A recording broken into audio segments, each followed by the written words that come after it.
বরিশালে ব্যাটারি চালিত অটোরিকশা চাপায় 10 বছরের এক শিশু নিহত হয়েছে। বিচার দাবিতে সড়ক অবরোধ করে বিক্ষোভ করছেন শিক্ষার্থীরা। সকালে বিএম কলেজ রোড এলাকায় এ দুর্ঘটনা ঘটে। পরিবার জানায়, আত্মীয়ের বাসা থেকে বের হয়ে দোকানে চিপস কিনতে যায় জান্নাত সহ 2 শিশু। রাস্তা পার হওয়ার সময় একটি দ্রুত গতির ব্যাটারি চালিত অটোরিকশা জান্নাতকে চাপা দেয়। গুরুতর অবস্থায় তাকে উদ্ধার করে শেরেবাংলা মেডিকেল কলেজ হাসপাতালে নিলে চিকিৎসক মৃত ঘোষণা করেন। পরে অটোরিকশা চালকের বিচারের দাবিতে সড়ক অবরোধ করে বিক্ষোভে নামেন শিক্ষার্থীরা।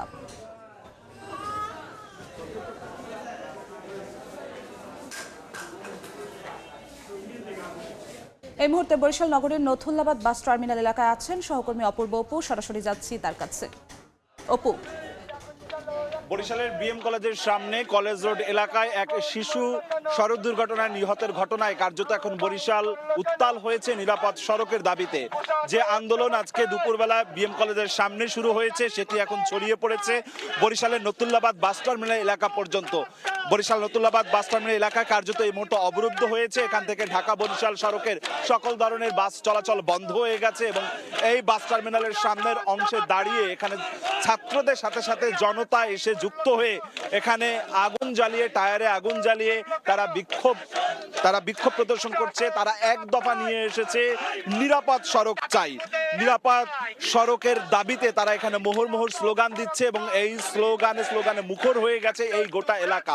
আমরা দেখেছি আজকে যে ঘটনা থেকে সূত্রপাত এই আন্দোলনের, আজকে সকাল 11:30টার দিকে নতুল্লাবাদ বাস টার্মিনাল এলাকা বিএম কলেজের সামনে রাস্তা পারাপারের সময় এক শিশু, 10 বছরের শিশু জান্নাত একটি ইজি বাইকের চাপায় সে নিহত হয় এবং তার পরপরই বিএম কলেজের সামনে সাধারণ শিক্ষার্থীরা বিক্ষোভে ফেটে পড়ে। দুপুরের পরপর বিএম কলেজের এলাকা অর্থাৎ বিএম কলেজ রোড একদিকে নতুল্লাবাদের মোড়, অন্যদিকে নতুন বাজার মোড়, এই দুই পাশে আটকে দিয়ে গোটা সড়কে তারা অবরুদ্ধ করে যান চলাচল বন্ধ করে দেয় এবং তারা দাবি করে যে প্রশাসন যেন এসে এর সুষ্ঠু একটি বিচার করে, যে ঘাতক ইজি বাইকের যে চালক তাকে গ্রেফতার করে এবং শিশুর নিহতের পরিবারকে যেন আর্থিক সহায়তা দেওয়া হয়।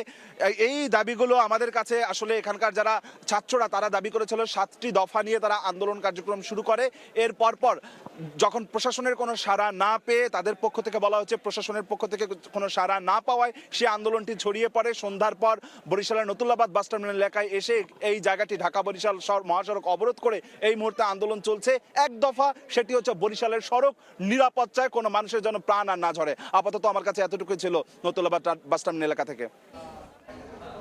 বরিশাল থেকে সরাসরি যুক্ত হয়েছিলেন সহকর্মী অপূর্ব অপু।